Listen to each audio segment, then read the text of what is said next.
Are you an accountant with a continuing education requirement? You can earn free NASBA-approved CPE for listening to this episode. Just visit earmark.app in your web browser, take a short quiz, and get your certificate.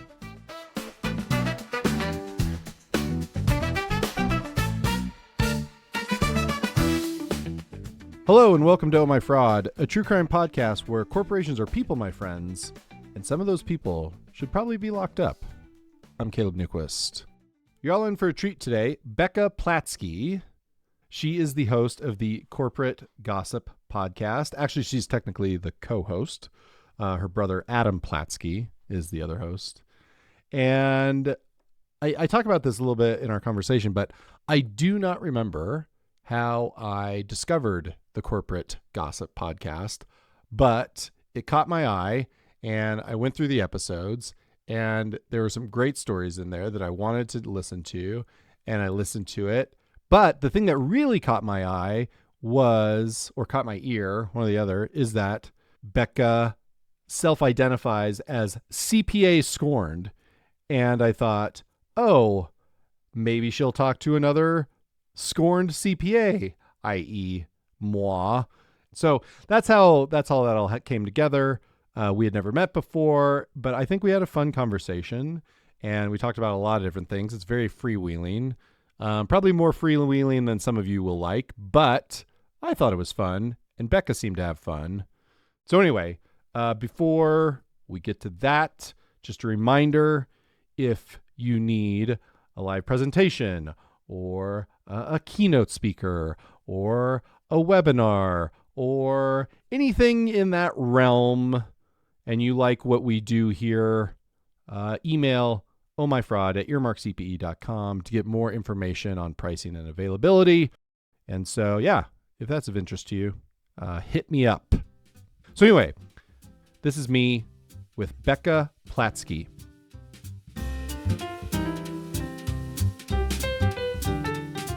So I'm a little caught up on your podcast. The meta episodes are so good. Oh my God. Nice work. Those were a doozy. There was a reason why I had to take a hiatus after those ones. Yeah. No, I mean, and so actually, but my favorite thing about it is that I learned something very important, which is I now know what a fuck-ass Bob is. That is, it's not only a haircut, it's an attitude, it's a persona, and Sheryl Sandberg is dictionary definition of a fuck-ass Bob, for sure. Amazing. I went down quite a rabbit hole of the FAB after that. But anyway, we'll come back to that. Okay. Good. Hey, this is fun. We don't know each other, so this is well. very. I feel that I know you. Oh, is that right? Just being a millennial, reading Going Concern when I was working at PwC from 2013 to I was there until 2018. Like I told you, that masthead was on my computer every single day. It was I think it probably was my homepage. So when you said Going Concern, I was like, you are a niche celebrity and I am a huge fan. Okay, well, thank you. I mean, those are some you would have been on there in some pretty good years. Like it wasn't quite the Wild West like it was in the early like 09, 10, 11, like those days. It was like anything goes.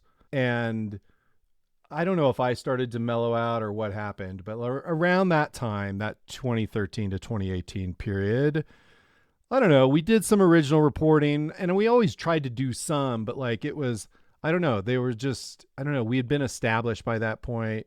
I wrote thousands of blog posts. Well, I read many of them. And it's funny. I was just telling my husband this morning, I'm like, you don't understand. I'm like, this was the BuzzFeed of accounting. I'm like, and I went back and I read the one article that is etched somewhere in the synapses of my brain, which was the goodbye email at the end explaining why Beyonce is better than Britney Spears. Yes. I'm like, I could probably, it's been 10, 15 years since I've read that. It was a cornerstone of whatever year that came out. Oh my God. It's so funny what people remember, because what I remember about that is that story ended up on Gawker and they didn't attribute it to us because we were so we got that email I promise for the listeners we'll reset in a minute, but for now, just let us indulge, please. We You gotta got put it that. in the show notes because it's so Yeah, no, Adrian's still over there, and Yeah. I'm sure, but it's got to be up. But anyway, this email comes through, and it's one of these epic like farewells, and yeah, I just read it, and it's just so over the top compared to anything we had ever seen. And then, long story short, it wound up on Gawker because I don't know, there was this period of time where how people said farewell at their work was totally a thing, and it's still kind of a thing, but like I don't know, there was something about that time where people really were, I don't know, they were going out in a blaze of glory, and It was a lot of pent up rage, I think, in many Yeah. ways. Like, I mean, I'll talk about my introduction, how I got into being a CPA, but for a lot of people my age who decided to be a CPA around 2008 during the financial crisis and then Yeah. feel like we got, there's a reason I call myself the CPA scorned, because in many ways I think a lot of us kind of got hoodwinked into doing this career. And I'll explain why. I still have a very fond affection for CPAs, and I still am a proud one. But I think there was a lot of pent up rage of us auditors, young, at the time in our early 20s, and I related to that. And there were so many of us who were like, "Oh, I would kill to do a goodbye email." Yeah, It was yeah. not that bad, but that was art. It was art. Yeah, and it ended up on Gawker, and they didn't attribute it to us as like first report. But anyway, like I said, that was a long time ago. And I'm not bitter about it at all. You should be. Non-attribution is Hey, yeah, it sucks. Going concern is still around, and Gawker is not. So there you have it. I don't know. We can blame Peter Thiel for that, but yeah, I know. I mean, well, I can't wait to talk about Peter Thiel. Okay, all right. So let's go back. Where'd you grow up? I grew up in Binghamton, New York, and I went to SUNY Binghamton. Okay, I knew Yes. some Binghamton people from my New York days. I can't think of any right now, but yeah, that's a common path. Classic accounting school. The pipeline is practically a whirlpool, because the minute and so like I said, I got to college in 2008. My late accounting professor said, if you want a job, you have to do accounting. That's your only choice. And I was very much a rule follower. So I said, all right, here we go. Okay. So, and what about your folks? Like, were they like, did they instill in you that having a job was a pretty important thing? Like, you weren't going to school to like be a philosophy major and then wander the earth. Well, I wanted to be successful. I wanted to be, a successful kid. So my dad, it's actually interesting when you when I think about what I do now. My dad is a business journalist, an investigative journalist who became a business journalist later on in his career. And my mom is a psychologist. So you kind of have this right now, what I do is I kind of psychoanalyze fraudsters. Yeah. So it kind of makes sense for me. And then obviously you kind of have the CPA lens on top of that, where I'm able to kind of actually explain it to people in a way that you don't need a business degree to understand it. That's what I try to do. So definitely. And there was a ton of pressure. And I'm watching these at the time seniors and juniors who had gotten jobs at banks or at marketing firms lose their offers. And so I felt like I had no choice. The interesting part was, by the time I graduated with my master's degree, so I could take the CPA in 2013, that's when all the investigations and the congressional hearings of how the fuck did that happen in terms of the financial crisis. So my entire college experience was so deeply shaped by the 2008 financial crisis. And I think that's kind of one of the things that drives the work that I do today. Yeah. All right, cool. And so your dad was a journalist. Where did he work? He worked at the local paper. Okay. So just the local Press and Sun Bulletin in Binghamton. And he got his start working at the 1980 Olympics in Lake Placid. Oh, yeah. Uncovering Yeah. a lot of corruption in the International Olympic Committee in Lake Placid. Oh my God, like bribes to local officials kind of stuff? One of the big stories he uncovered was actually that the women who were working at the IOC in Lake Placid were getting paid significantly less than the men. And he published their pay scales. Yeah. So that was wow. Yeah. Wow, that's real deal like gumshoe shit right there. He's a classic reporter. He's come on the podcast a lot before, but like very stereotypical reporter behavior. I love it. I love it. And my mom was a bartender in Lake Placid at the time, so they met there. And Oh, really? yeah, yeah, Oh, yeah. that's a good story. It seems like they had a lot of fun. I'm kind of jealous. Yeah. All right. Oh, Yeah. Mazel Tov, by the way. Because you just got married, right? Oh yeah, we just got married. Yeah, Oh, I yeah. just got married a month ago, actually. All right. Yeah. Yeah. Okay. Welcome to the club. All right. So, all right. What an interesting. Okay. The family dynamics are interesting. And oh, by the way, and you have a brother. Yeah. Is it just you and Adam? Yep, it's just me and Adam. Yeah, there's no third sibling that Okay. That you left out of the podcast. No, it's just the two of us. Right. So my Okay. brother That's cool. is my co-host. He's what we call the data analytics playboy. So he's a big data scientist, but more than anything, he's the one person who can kind of push back on me when I've gotten too high up on my high horse, or I'm getting, I'm not taking somebody else's perspective. He's the one person who can really push back. And so it's a really nice dynamic, and we It have a lot is. of fun doing it. I was gonna say it comes through. Like, I mean, you guys are obviously having a lot of fun. Anyway. Okay, so Binghamton, accounting, and did you do the internship with PwC Oh, too? I sure did. I did 2 of them. Okay. All right. You did 2. Oh, yeah. Yeah, I did Okay, 2 and of you did them them in New York. in New York City, yeah. And going to school in Binghamton was so funny because everybody that went to my college also worked at PwC. So it was Oh. like I said, it was a whirlpool. I felt that I truly had no choice. It was just, this is the path. So, Right. it was obvious. Okay. So how was your experience there? Like yeah, I'm just curious. Like everybody that goes through the path that we go through has their own. I mean, a lot of the stories are similar, but everybody's kind of got their own flavor. And you're now you tell stories for a living. So I'm Yeah. curious about your Big Four, your PwC experience. I mean, I imagine what people say is like, it is quite fun because Yeah. you're hanging out with a bunch of when I really think back about it, I'm like, it's actually insane that the majority of this auditing is being done by 20 to 25-year-olds, 12 in a Completely room insane. for 3 months on it. I'm like, it's actually, because the fact is, I had no idea what I was doing. Right. Absolutely, truly no idea. I knew, in a sense, I would be comparing one spreadsheet to another spreadsheet.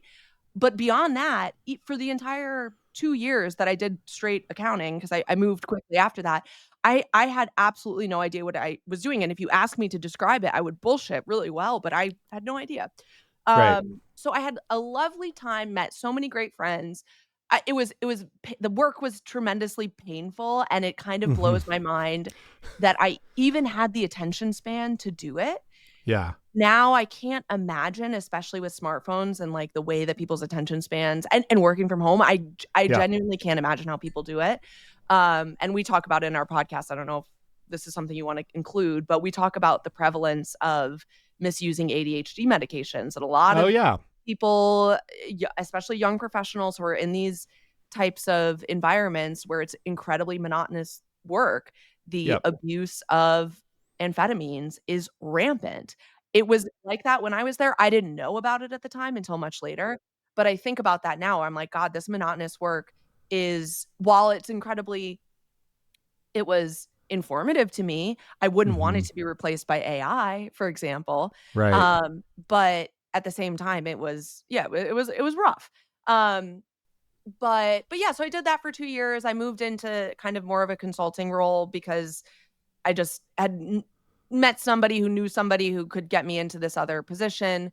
And I kind of at PwC. At PwC, yeah. Okay. And I kind of bopped around consulting for a couple years, eventually moved into organizational change management, where I did that for PwC. And then my most recent company, which was it's a huge old tech company. And then I just got laid off from that job in May. And now I am doing my podcast full time. Yeah. Oh, wow. So it's kind of perfect timing, to be honest. I'm not. Yeah. But still, so that part of my journey. Okay, cool. Very good. All right. So then let me ask you this. During your time at the firm, I mean, you were a going concern reader, so you were obviously interested in gossip, but were you yourself, were you a gossip? Like, did you like gossiping about just in general, or I guess in the context of work, was that something that you felt like you were doing all the time? So I didn't make this up, but I have heard that the best gossip is detailed gossip about people that you don't know personally. You Yeah. don't want vague gossip about people that you don't know, or vague gossip about people that you know, or even detailed gossip about people that you know, because that's too much information. But Right. vague gossip about people that you don't know is great. And I would love that. So, some other woman in some other office brought lice and they had to completely, de what is it, fumigate the entire Yeah. office. Yeah. Tell me Hmm. everything. Yeah. Yes, of course, that's always been something that I'm interested in, and I think that kinda goes back to having a dad in journalism. Like, what is journalism if not just, you know, credentialed gossiping that holds people accountable? Gossip with Um, a framework. gossip with a framework, absolutely. Yeah. Yeah. So totally, and I also just from an early age or from that early time, especially coming out of the financial crisis and understanding at a very relatively early in my career what a credit default swap was, what exactly happened in the financial crisis. And like, wait a second, I'm going to all these forums, I'm going to all these panels, and every person who comes in from Goldman Sachs or any of these big banks or any of our clients, I'm like, wait, but I've read in Too Big to Fail or in any of the other incredible books that came out around that time Yep. that not only are you a bad guy, but you're also dumb. So why Yeah. am I sitting here and playing into this myth that you are some untouchable genius when I Right. know and it was very frustrating to me because and I know this is where I'm gonna get into a part where I'm like, God, you must have been insufferable. And I was truly really insufferable. And I was one of those assholes that I always raise my hand and say something not obnoxious, but like ask a question that I thought was kind of provocative. And I'm sure in my 20s I did it in a way that was obnoxious. Now, in my mid 30s, I've been able to somewhat work that muscle a little bit, and more Yeah. importantly, only do this to people who want to listen to me do it. Right. Right. But I knew very early in my career that I'm like, something's not adding up here, and we're not talking about it. Yeah. And so it led me to read more and try to crack the nut a little bit further. Yeah. It was that I'd have to say that my experience was somewhat similar, although it was happening at a different time.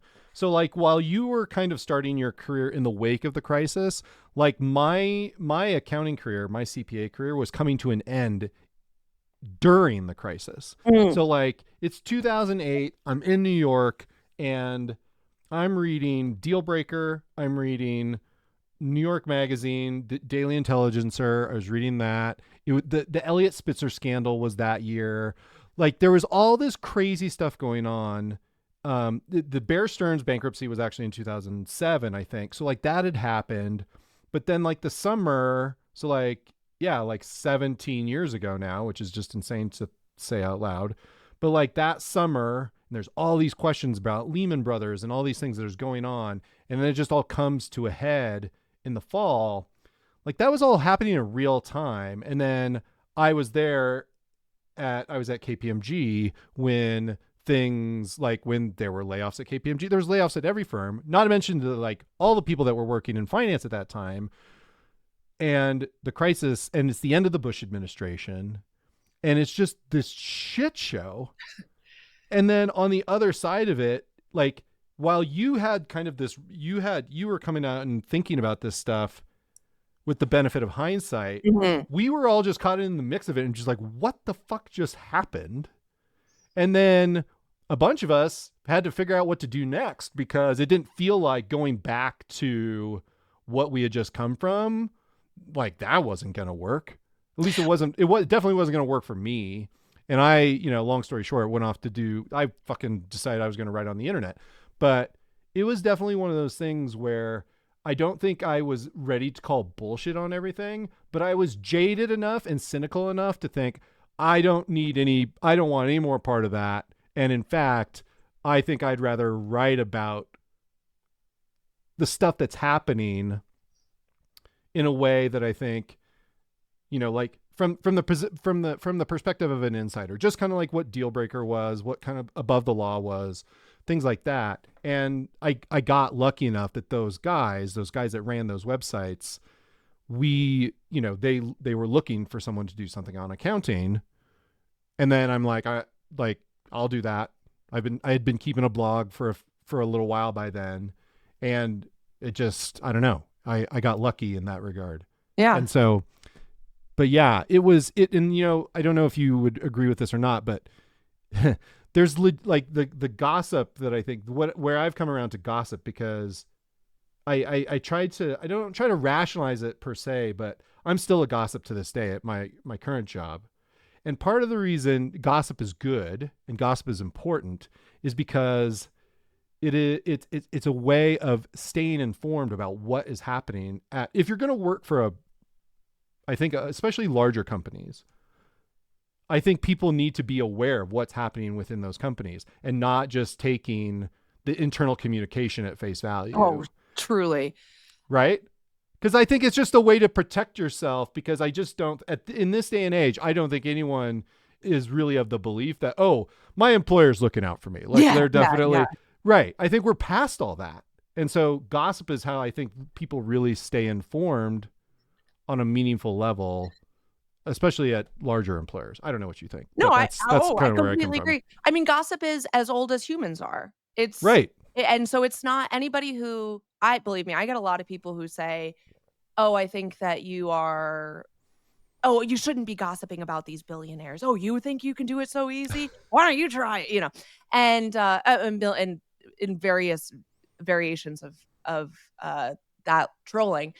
But gossip holds people accountable. And Totally. if you are anti-gossip, you are anti-people being held accountable. And there's a lot of people who make a lot of money by not being held accountable. So I get it. Of course, they're going to want to protect themselves. Of course, they're going to want to, say, oh, you're being mean to this billionaire. Okay, well, that's fine. Yes, I am.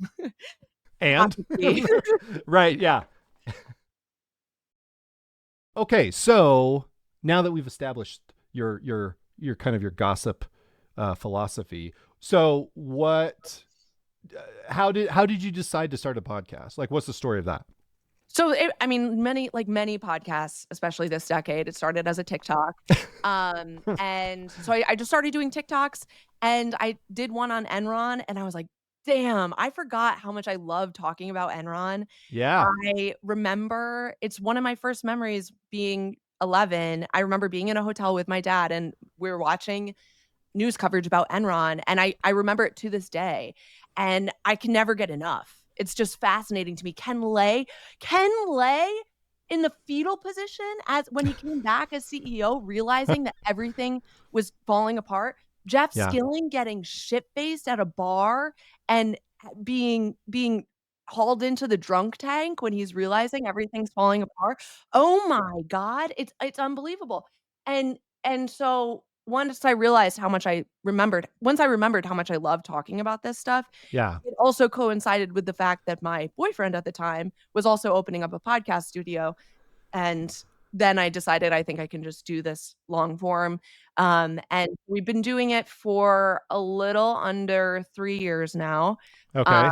We do, long form episodes. Each episode covers a single company. And it's been such a joy. We've had, for example, we did an episode on GE, Jack Welch, another guy I could talk about. Yeah.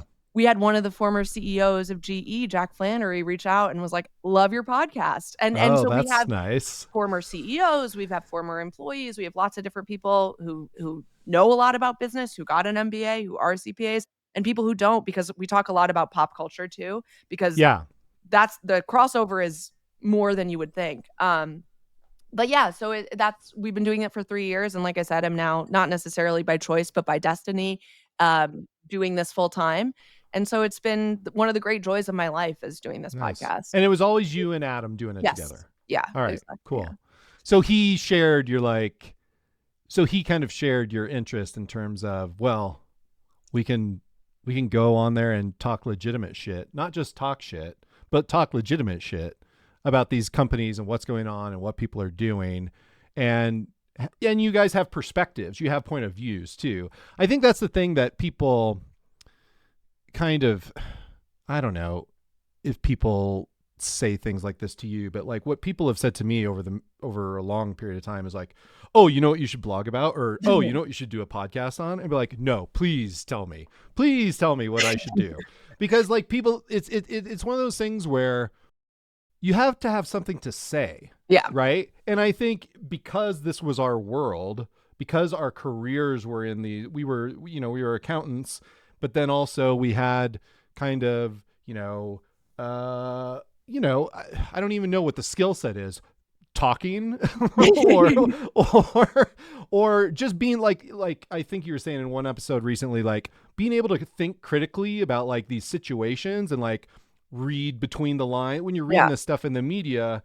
Like there's a lot of great reporting out there, but it isn't always made for, and I guess in our cases, at least for me, it started as, oh, I wanted to be the insider who could explain this to regular people, but also that the insiders related to. It's like, oh, that guy knows what he's talking about, right? So, because accountants are weird in the sense that like, oh, they have a hard time listening to people who aren't accountants talk about accounting. And I always felt that was like, look, you don't have to be an accountant to talk about accounting. I just happen to be one who does. And so in any case, I think, I don't know where I was going with all this, but the fact of the matter is, I think your podcast is wonderful. So let me ask you, this. So was there a story where you like, we have to talk about this? Like, was there one story where you and your brother are just like, oh my God, we can talk about this. Like, this is like the first episode. Oh, Peloton. That was where we started. Oh, okay. You know why? It started because I read, one of the things about accountants too is like we're able to hyperfixate. At least I am. Like if I find one thing, I'm like, great. Like you just said, you're going on a deep dive on fuck ass Bob's. Like that's such a specific thing that like, oh, and when we say deep dive, we mean several hours. Like, yes. So I went on a deep dive about the new CEO who had taken over from John Foley. And for those of you who don't remember, at one time during the pandemic, John Foley, the founder and CEO of Peloton, said, guys, the trends that we're seeing now in 2020 in terms of people working out from home will never end. And so we're going to go ahead and project our sales out to 2025 and just at this exact same clip, not realizing that things would change once we hit 2021, 2022. So I read an absolute insane monologue from the CEO who had replaced John Foley, whose name I'm forgetting at the moment, but where he talks about he was a kid, he was working on a ship, the ship was going the wrong direction. They had to turn the ship around, huge in terms of CEOs have very few. They have like these rhetoric tools that they use and turn the ship rhetorical around. Device or whatever. Turn the ship around. As soon as I hear a CEO say that, I'm like, you're done. Enough. You have not a single critical thought in your brain. Right. But so he's going on and on and on. And I'm like, I can't believe I can't believe that you are the CEO of one of the most powerful brands in the world, telling this completely random, nonsensical story. More than that is incredibly trite. And I'm like, I need to do a animated version of this where I talk shit about you because you should be embarrassed.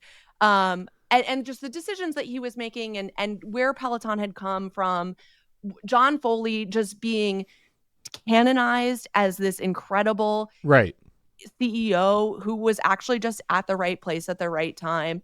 At one point, we read an article where he talked about his morning routine, including taking 40 sips of water out of the sink from his hand every morning, like lapping it up like a cat. Like that sounds like OCD to me. Maybe. Yeah. I mean, I don't know, but no, I never thought about it, but maybe. And it's just like, but like, why are you saying these things? Like, and I guess that's where I'm like, we need to be pushing back a little bit because I guess my message to CEOs is like, you should be more embarrassed. You guys have ice cream scoops taken out of your brain as a result of being so powerful and so rich for so long, and nobody tells you no, and now you're spewing nonsense. And so once I kind of was able to, as you can tell, like that was our first episode and I could still go on about it forever. Yeah. Once I realized that was fun to do and people liked listening to it, we just kind of kept going from there. So that first season we did Under Armour, we did Boeing. We did Aussie Media, another Oh, insane story with Carlos Watson. That was crazy, and so he just good. got away. So this was a I guy know. who Oh, catfished Goldman. I don't want to.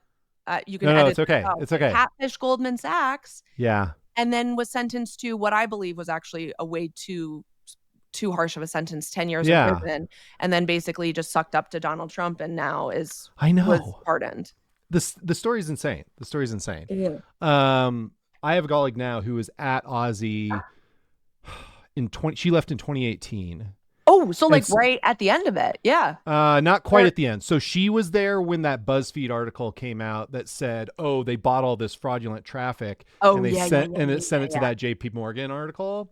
So the stuff with Samir, like the catfishing stuff, she was gone when that Okay. happened. But She was still, there when she was there. Like she said, she lives in Seattle now, but she was just in town, and I saw her, and I was asking her about it, and she said, "Oh, the stuff they were asking me to do, I was like, it always felt very strange. Like, why are you asking me to do this?" And she just that place was abusive from what I and heard. and toxic and Yeah. fucking just and Carlos Watson is a weirdo.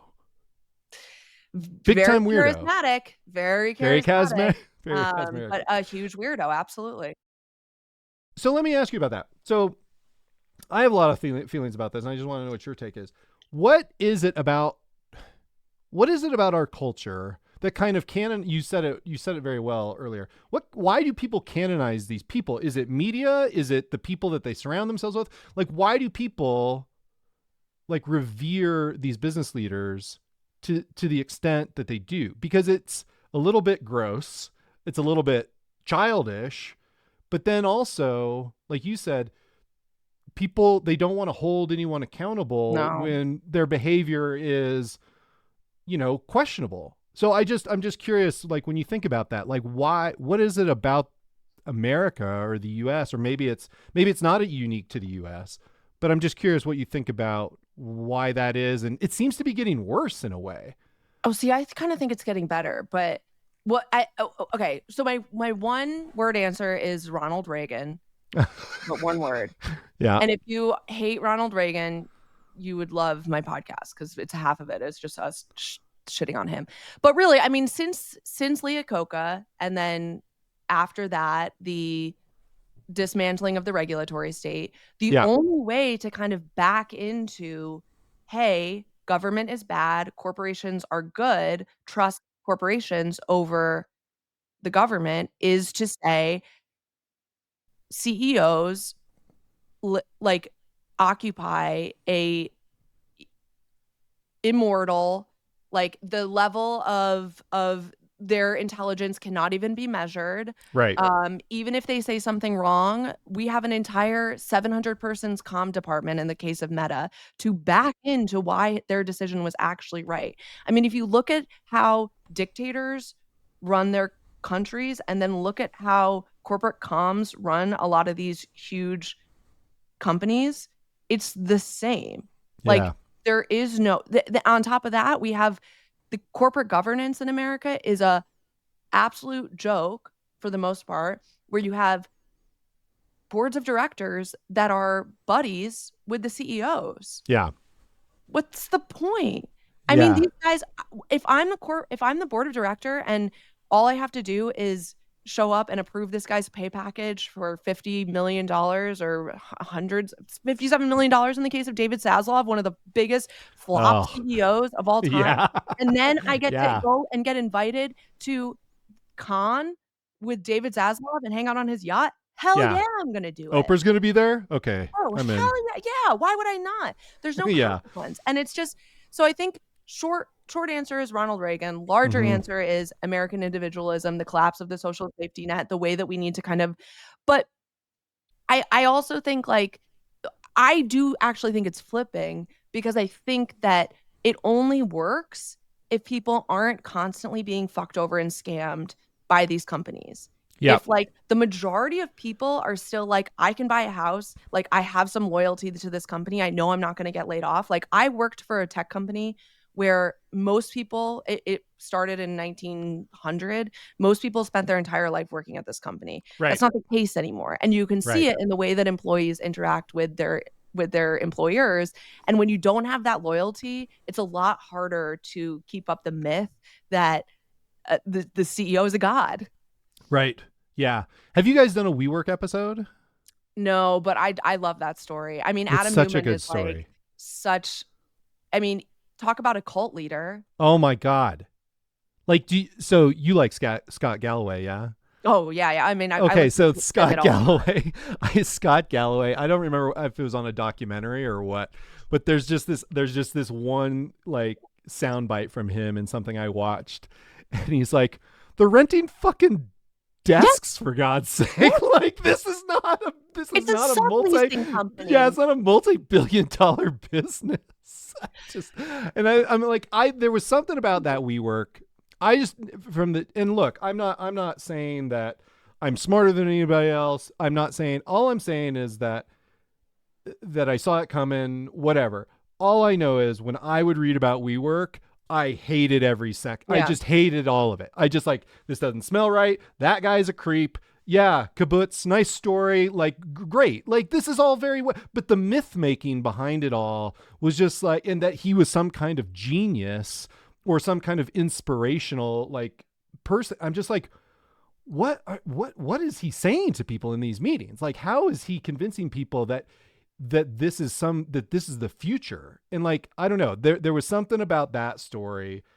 That's the one in my most recent memory where like soup to nuts, I just always thought it was bullshit. I'm just like, this is going to end badly for everyone involved. Yeah. I think it's interesting that you say it's not that I'm smarter than anybody else, but I also think having the humility, and like this is for me with crypto. I'm like, Yeah. I know I'm not like the smartest person, but I could get by.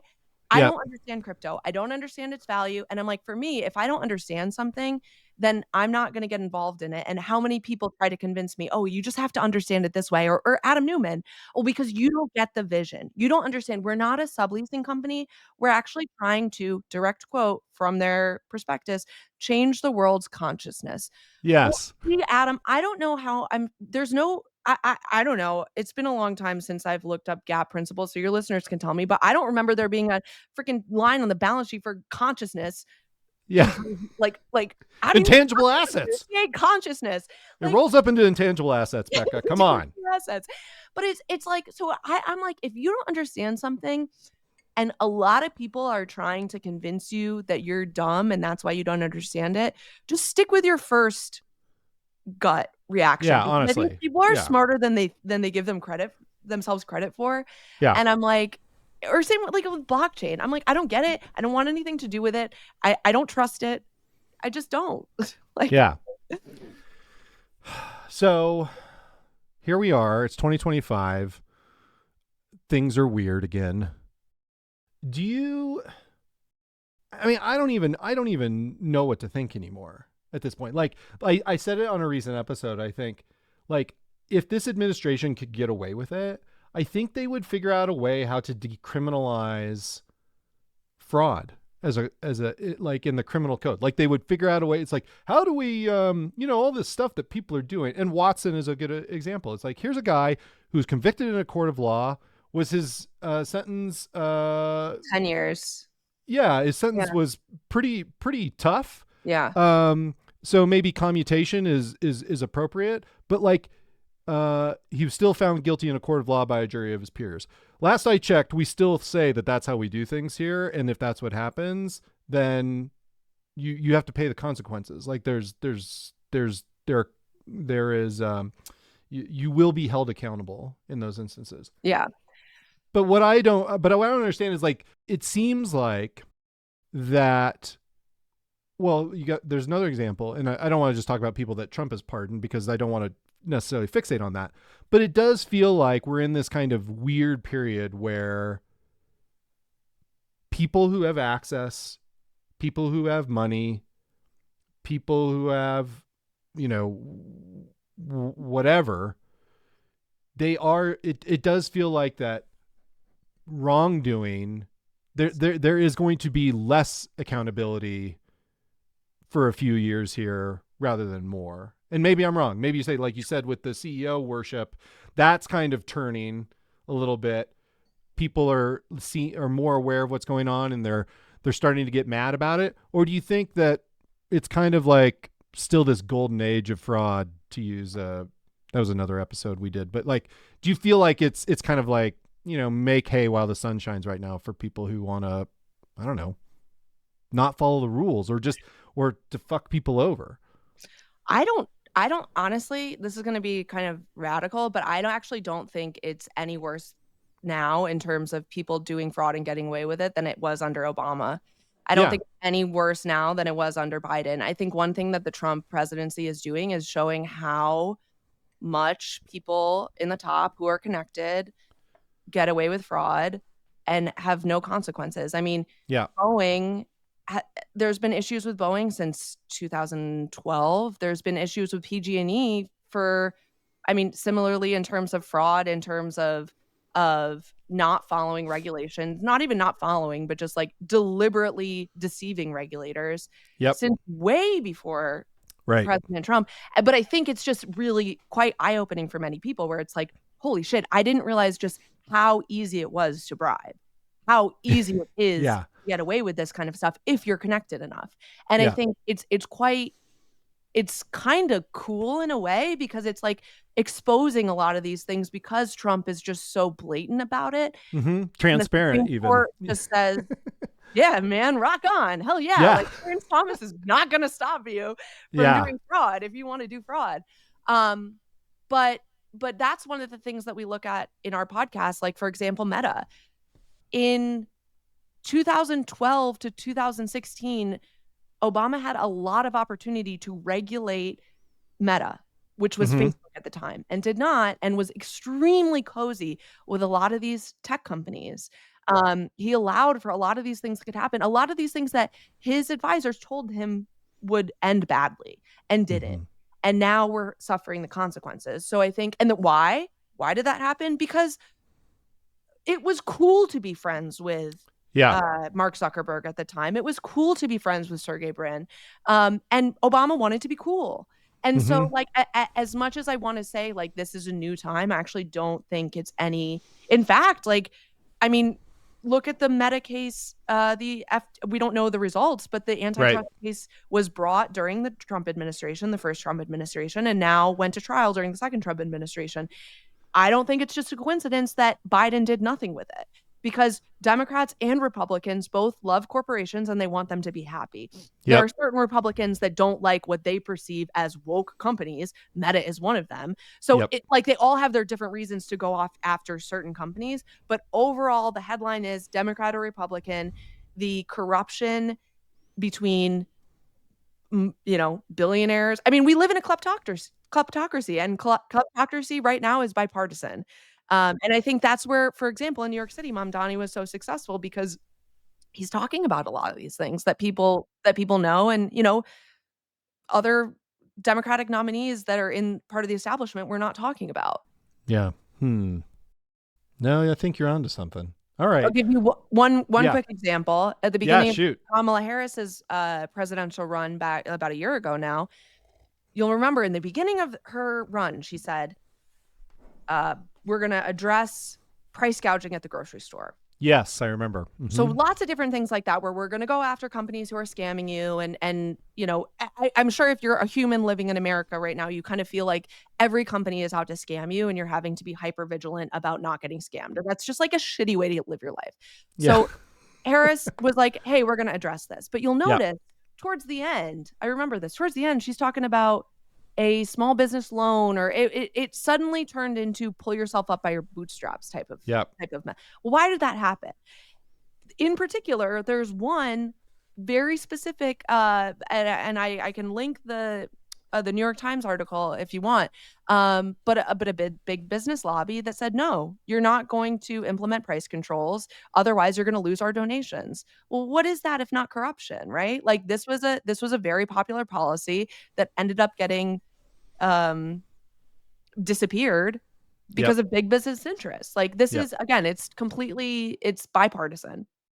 All right. So now the question is, if things aren't any worse, like, is this kind of just our fate as a country? Because like it just feels like this hyper capital, like you mentioned these things earlier, but the individualism, deregulation, you know, the taxation of capital versus the taxation of labor. You didn't necessarily mention that specifically, but that's all part of it. Totally, yeah. But it's totally part of it. So how do things, I don't know, how do things like, is it really just up to shit talkers like us to like help inform people to be aware, just asking people or encouraging people to be more aware of what's happening around them? Or is it, I don't know. I'm not usually this cynical, but does it feel like it's a cynical time for sure? I mean, yeah. But I also think the pendulum swings, and like the thing that makes me feel better, listen, like I get in a black hole like everybody else, and there are so many times where I'm up in the middle of the night being like, oh my God, like what is happening? It's scary, and it's anxiety, and I have a trazodone prescription for it because otherwise I don't sleep sometimes. But highly recommend. But I think one of the things that has brought me great comfort is shout out to the PBS Passport app, $60 a year, and you get access to all the PBS documentaries you could possibly want to listen to and watch. And it's given me, everything is cyclical. Everything is cyclical. 110 years ago, or no, 110 years ago, early 1910s, there was a crisis of masculinity. All of our men are addicted to X, and it's creating men who can't take care of their families. They're really toxic. They're abusive. They're getting into these like really radical circles. That sounds familiar because it's how we're talking about tech these days. But at the time, it was alcohol. It was distilled alcohol. And that's where the prohibition started, right? So it's like all these things that humans are just humans that will continue to do the same patterns again and again.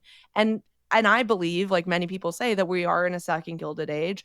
That's going to be painful for a little while, and something, you know, quite traumatic or crazy might have to happen. For example, in the Gilded Age, it was World War I that kind of reset the world order. Does that mean that things won't be painful and I'm not nervous and I'm not kind of clutching on? Sure, of course I am. But like, you know, it's also, I have faith. I still have so much faith in individual humans. And there are so few billionaires, and we've all pretty much agreed that they are adult losers. And I don't believe that the adult losers will win in the end. I think there will some that will still die and have like a good life. But I think overall, I don't know. And maybe it's just my belief that has like my faith that not faith in whatever, but like my faith in just like humanity. And maybe it's just copium, but that's just how I kind of walk myself back from a ledge. Yeah. No, I like it. I think I'm mostly in agreement with you. Like at the end of the day, I think I'm choosing to be optimistic about the future. And I do, like, when I think about things like, even again, I'm not trying to harp on any one person, but like Trump as a historical figure is not that different from like Andrew Jackson. Like when you read about Andrew Jackson and what kind of person he was and what kind of leader he wanted to, what kind of president he was trying to be, the Trump, there's tons of parallels. Now, granted, you know, all the context matters, but it does feel like, you know, what's the old saying? Like, history doesn't repeat itself, but it rhymes. But it rhymes. Yeah. Totally. Yeah. And that's kind of what this feels like. Yeah. So,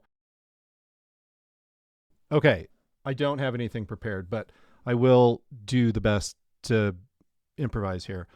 Let's have a little game of word association or something for corporate villains. Okay, so I will say a name and you can say the first thing that pops into your head. Are you game? Okay. Oh, I love this. Yeah, okay, let's do it. Fantastic. All right. Because he came up earlier, Peter Thiel. Sweaty. He's so sweaty. You ever watch this guy give an interview? Like, yeah, it's like, oh my God, the just the energy that this man needs to expel just to be as terrifying as possible is pretty amazing. Do you know what I think it is about him? Huh? I've read a lot of his writing. I've listened to a lot of his interviews, and you know what it is at the end of the day for him? He doesn't want to die. He's afraid of death. Mortality and daddy issues are two huge themes that come up in our podcast. A lot of the CEOs that we talk about that are the worst of the worst, Yep. we always try to deep dive into their childhood, and oftentimes it's a really traumatic family situation, Okay. and also like kind of approving to dad that I'm worthy, or and I listen. I think this is the case with Donald Trump and Elon Musk. They Oh, both have yes. severe daddy issues, and I think there's Yes. some type of daddy son thing going on. And listen, I've read the Mary Trump book, and I know about Elon's childhood. I genuinely would not wish either of their childhoods on Oh, my no. worst enemy, and I think it Yeah. drives a lot of their And behavior. Elon's dad is still alive. He's Yeah, still out there. He's I still know. out there trying to repopulate the earth. Yeah. Oh. I mean, Fred Trump is dead, long Yeah. dead. Yeah. So, but Donald is still trying to impress him. Anyway, Yeah. not the point. Not the point. Okay. Well, it kind of is the point. All right. Let's see. All right. Because I don't know what the crossover between our two shows are. So I'm gonna use one that's probably very fresh for you, and it's very fresh for me because I just listened to it. But maybe a lot of people listening haven't heard you say anything. But like, I'm gonna give you a twofer. Let's go with Sheryl Sandberg.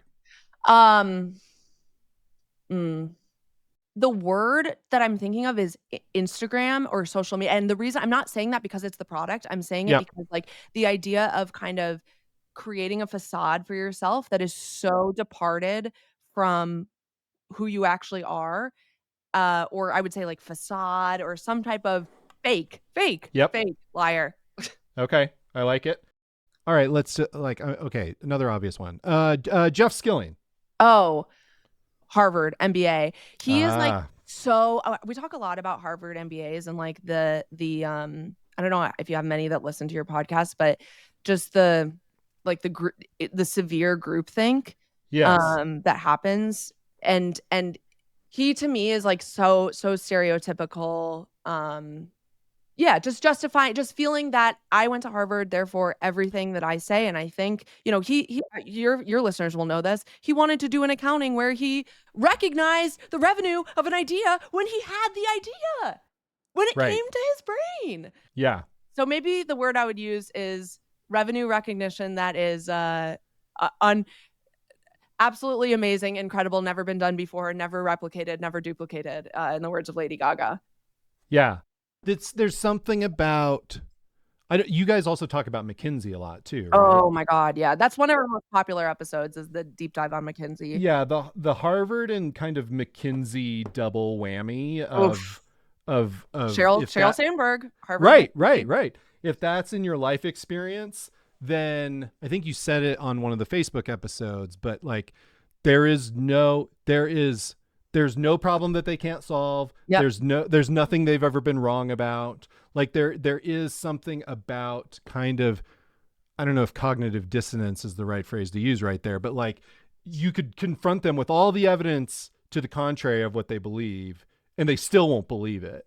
Like because it's been bred in them that you're the smartest and brightest of what America has to offer. And so go out and conquer.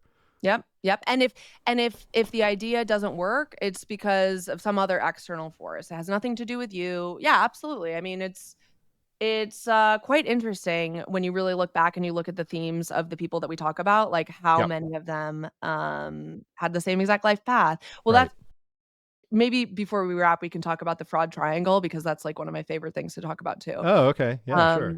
But well, we can transition away from word association into the fraud triangle. Well, because one of the things that I was actually curious, I wanted to ask you about this, Yeah. what you thought about this. So I have this, obviously we all love the fraud triangle of Yes. basically, I don't know if I have to explain it, but just like the idea that like you will do fraud if you have rationalization, opportunity, and purpose. On the Right. Corporate Gossip podcast, we call it a fraud square because there's often the element of strip clubs. But that's just like setting, set and setting. So, but I also kind of believe that we are all rats in a cage or rats in a maze. Basically saying that, like, I always tell people, I'm like, you think that you could never do fraud, but I promise you could. And if you're in the right situation, you will. Yep. And if you I was listening to one of the podcasts that you did with Kelly Paxton, and Yeah. she was saying how, like, what is she oh, she was like she was talking about somebody who had talked to her and was saying, "I'll never need to hire you because 'cause I'll never get scammed." And it's like, I think one of the ways that we can protect ourselves is by having humility to be like, "I could get scammed, and also Yes. I could be a scammer." Like, even if you're Yes. a good person, even if you're like a church-going, perfect good do-gooder, you will do fraud if you're in the wrong place at the wrong time with the wrong pressure, opportunity, and rationalization. Do you believe that? Oh yeah, absolutely. Yeah, Yeah. and I've kind of evolved in the course of doing this show. I have evolved on this a little bit because there was an episode that we did. Do you remember the Pappygate story? Those guys who were heisting bourbon in Kentucky. No, I don't There was remember this that. conspiracy. It's a very early episode of ours, but there was this conspiracy in Kentucky amongst these guys that worked at the distilleries down there, and they were taking bourbon and they were selling it, and it was known as Pappygate. Well, anyway, the guy who kind of took the fall for it. I mean, he was kind of the ringleader, but at the same time, he was also a patsy. Like everyone just like turned on him. Mhm. And there's a documentary on Netflix, which the name is escaping me of. But he was the first. He was the first, I think, perpetrator who I ever heard say anyone in the same position as me would have done the same thing. Yeah. And I thought that's not true. I didn't buy it. I thought if I was in his shoes and I'm working like that, it didn't make any sense to me. But as I've just researched countless stories since then, dozens of stories since then, and just read more and listened to more people. And like it wasn't Kelly Paxton, but Kelly Richmond Pope was one of our other early episodes. She's a professor at DePaul. And she said, everybody's got a number. And some like taking all of these kinds of bits and pieces together. And then, as you say, if I put myself in circumstances where I'm under pressure of some kind, financial or otherwise, or maybe it's just life pressure in general, but probably a financial pressure. If I have access, if I have the opportunity in order to money or something that I could turn around and sell for money without anyone knowing, and then I can rationalize, I can convince myself that this thing that I know is wrong, it's fine for me to do. I'm totally capable of that. Totally Well, capable of it. and that's where, when it comes to, like, the Harvard MBA types, the rationalization bar, this is, like, again, my theory, I'm not saying this is based on research, but I believe Yep. their bar for rationalization is much lower because Yeah. they're like, "If I thought of that, then it must be smart and it must be, a great business decision." Right. People aren't doing this, not because it's illegal, but because nobody's thought of it before, That's or right. because, and it's just so disruptive. so this and it's you see it all the time, and it's like, Yeah. yeah, I and so it's always frustrating to me when there are people who are pushing for lack of regulation, because I'm just like, you guys don't realize how many lives have been saved by regulation. Like, Yeah. I mean, like, true, and like regulation that you don't even know about, and it's like, because ultimately people need rules in order to not do fraud, and like like, now, I'm not saying people are fundamentally bad, but just, like, the way that our system is so broken, we absolutely need rules to help people do it. Nobody wants to be in jail. Nobody Right. wants to do fraud. Like, it's just something, and that's, I mean, I also believe, and that's one of the reasons why I believe that, like, white collar crime should be prosecuted much more broadly, but with much lesser sentences, Yeah. because it's just, yeah, I mean, we because, right, anybody could do it, and I think it's just, it's too bad that we make people into boogeymen, because then it's like, "Oh, Yeah. you can't prosecute that person because they're such a good guy." It's like, Well, that's something that we've talked about a lot on here, which is good people can do bad things. yeah. Oh my I god. mean, things are not so, cut and dried. Exhibit A for this is a story we did about a woman working as a tax collector for a municipality in Maine, who is like this pillar of her community. And like, there just had all these like, spoiler alert, she committed a fraud, about $500,000. But at her trial, she had all these character witnesses of people that was coming to her trial that could not believe that she was capable of such a thing because of something that they did that she had done for them or done for her family, or just examples of her doing good things for just but strangers, but loved ones, but whatever, like just countless stories of this stuff. And it's just like, it's just one of those things where like we have to allow ourselves that people are fucking messy. Yeah. And that the way Greg put it, he said at this point I wouldn't be surprised if my mom was convicted of fraud. I'd say I wouldn't. I'll say I wouldn't have seen it coming, but it will not surprise me. Yeah. Because I'm sure there would be circumstances that my mom could get into where she would think, oh, taking a little bit of money is going to be all right, and I'll just pay it back. Right. You know? Yeah. Yeah. And another great example, by the way, is if you ever read about the post office, like, remember the post office murders in like the 80s and 90s? Like, that's another one where it's like, I actually believe that those people who committed the murders did not have a choice, like didn't have a choice in the sense that like their environment was so horrifically toxic that it felt like they didn't have a choice. And everybody around them was like, they were a great guy. And by the way, I understand why they did it. Yeah. And it really changed my mind about it. Really opened my mind into like what you're saying, like good people can do bad things, like, but we need to understand like how circumstances drive people. Right. But yeah, I totally agree. Oh, there was one thing I was going to tell you. We did an interview with, she's now the former vice dean of Brooklyn Law School, but her name is Miriam Bear, and we interviewed her at the beginning of the year. But she has written a book about basically, and like you should listen to the episode before you go and buy her book. But like, she was basically telling us about how what you were saying is like white collar crime, especially like the wire fraud statute, is so broad and such a like it for prosecutors is such this like you can use it for just about anything to bust somebody. And the sentencing guidelines are written in such a way that you end up, you end up with people getting, looking at maximum sentences of like fucking centuries. Yeah. And granted, no one usually gets sentenced to those to century long. They don't get century long sentences, but there's nothing in the law that accounts for like what I think you're kind of talking about, which is people who make a mistake and are remorseful, but then they get a 10-year sentence when really maybe 2 is probably appropriate, or even probation, depending on the circumstances. And that was an interesting thing around the law that I didn't know before, is that where in the comparison she made was like to murder. We have first degree murder, we have second degree murder, things like that take into context the crime.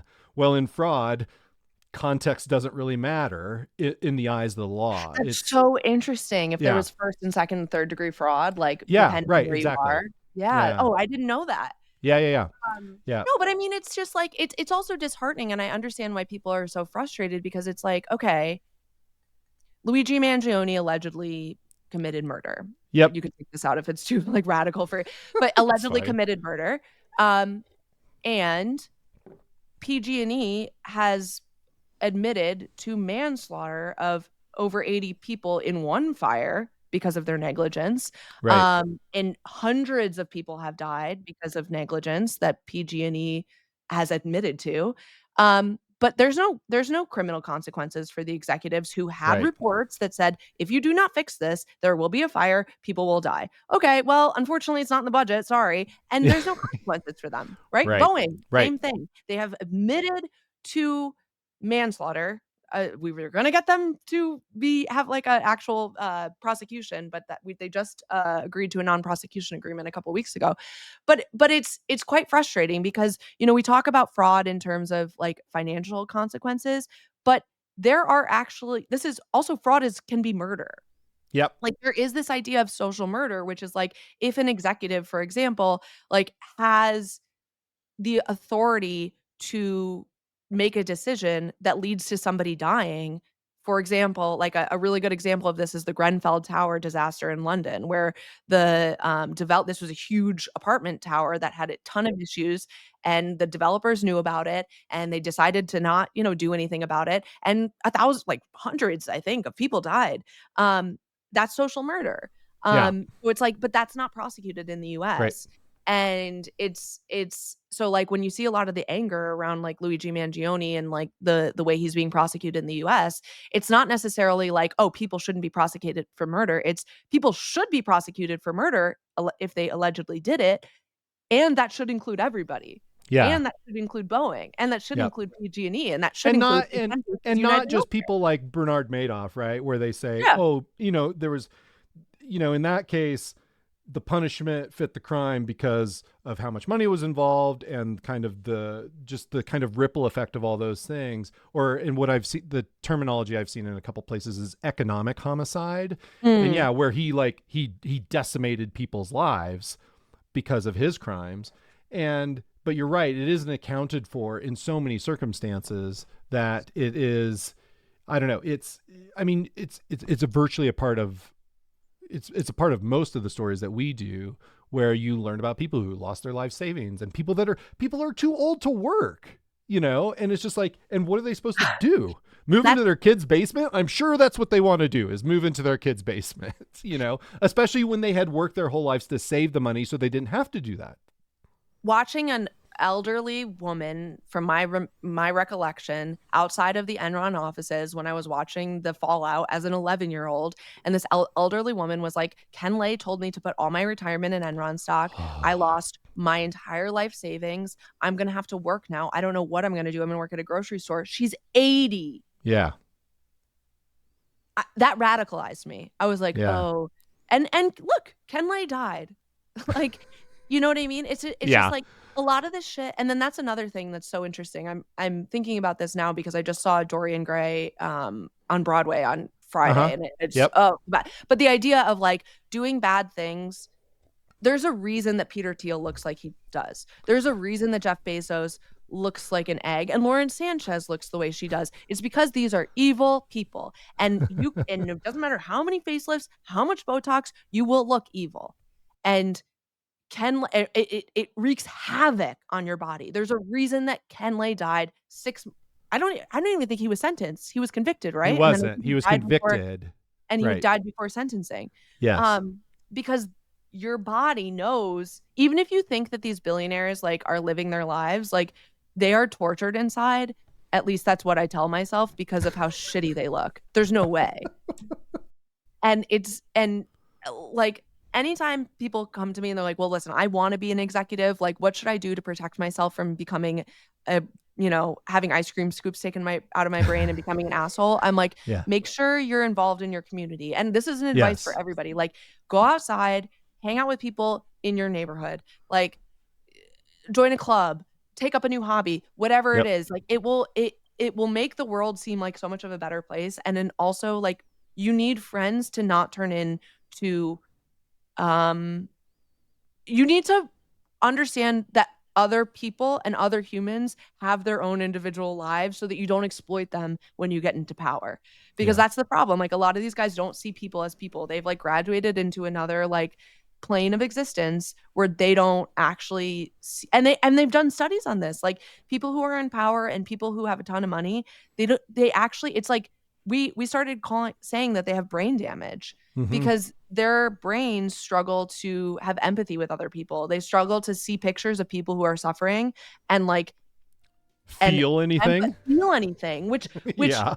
what came first, the chicken or the egg? We always talk about that. Like, are you an asshole and then you become an evil billionaire, or Right. what? But I actually think it's because being a billionaire causes brain damage. All right. Wasn't that fun? That was fun. I'm going to link to her website. I'm going to link to the Corporate Gossip website. And I am going to link to a couple of the episodes.